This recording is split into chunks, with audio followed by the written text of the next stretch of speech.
Thank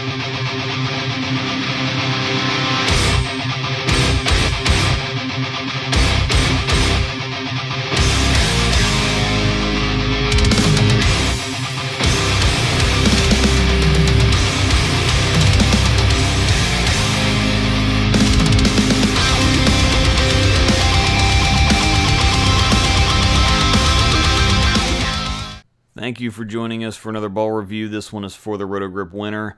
The layout for the Winter was 65 by 4 by 40 for me and 55 by 3 1/4 by 50 for Angel. At an RG of 254 and a differential of 054, this left me struggling a bit with choosing a layout, as you don't often see numbers like that together. They suggest easy length but a lot of cover traction. Going with a shorter pin to axis would maximize flare that's already going to be high due to the high differential, but ultimately going with my usual pin distance could have given me issues at the break point.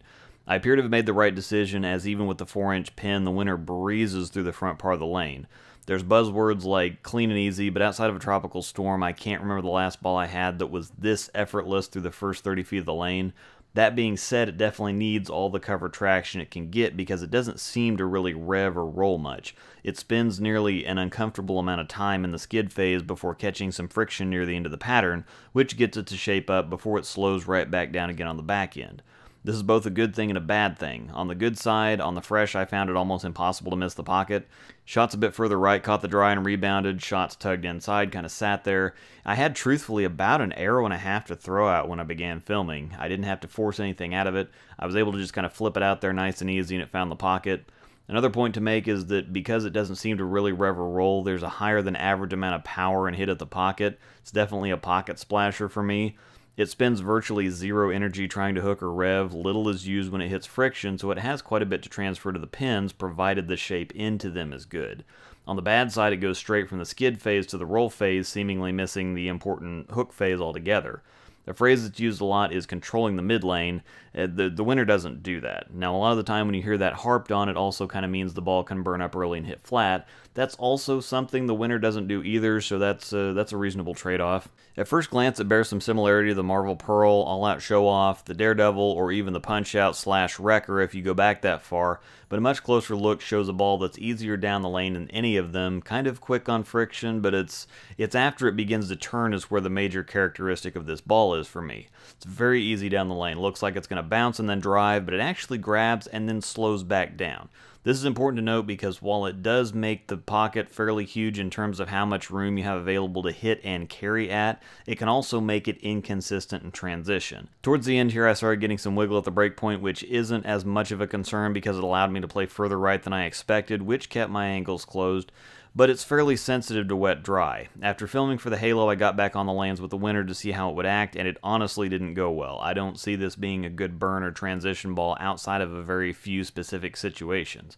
As you can see, the Marvel Pearl is much more mid-lane, much more stable of a roll, and a bit smoother on the back end, and while the All-Out is almost as easy down the lane, it does pick up a roll towards the end of the pattern, and it even hooks a little bit more than the Winter. Angel did find a good amount of success with the Winter. It allowed her to play a part of the lane she doesn't usually get to, even with her lower rev rate. At first it was clear she was too deep, but once she moved closer to the friction, it gave her the length and nice easy move into the pocket to be able to stay right and keep her angles closed. Her misses inside were punished a lot more than mine were, but that's not uncommon when playing straighter angles. The good news for straighter players here is that often with the really dry outside parts of the lanes on most house shots, they force you a bit further inside to start with, leaving you a little room to move when the track starts to burn, because once you start adding angle to a low rev rate, you find yourself caught between getting the ball to the pocket and carrying when it gets there. The Winter will allow you to play closer to the friction than you can with most anything else, which will help you keep your angles closed more throughout the night than you're usually able to.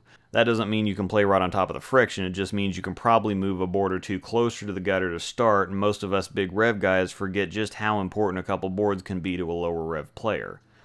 Overall, I'm a bit on the fence about the Winter. I see some really good things and some highly questionable things, but it feels like a ball without a real identity. It tries to be a lot of other balls and doesn't quite get there, but for an HP2 ball, it does a really good impression of several balls that are significantly more expensive.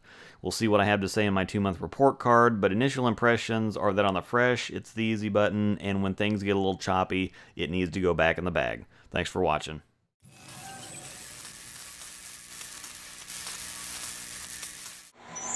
No. For extra premium content, early access, behind-the-scenes looks, private Q&As, blogs, and more, join a passionate new type of bowling community at www.patreon.com/LukeRosedahl.